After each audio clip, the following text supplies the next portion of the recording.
శ్రీకాకుళంలో diarrhoea విజృంభిస్తోంది. తాగునీటిలో E. coli bacteria ఉన్నట్టు lab రిపోర్టులో నిర్ధారించారు అధికారులు.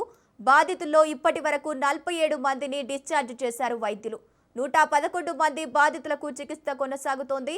బలగా, సింగూపురం, రెల్లా వీధిలో కొత్త కేసులు ఉన్నట్లు గుర్తించారు. డయేరియా ప్రభావిత ప్రాంతాల్లో వైద్య శిబిరాలు ఏర్పాటు చేశారు.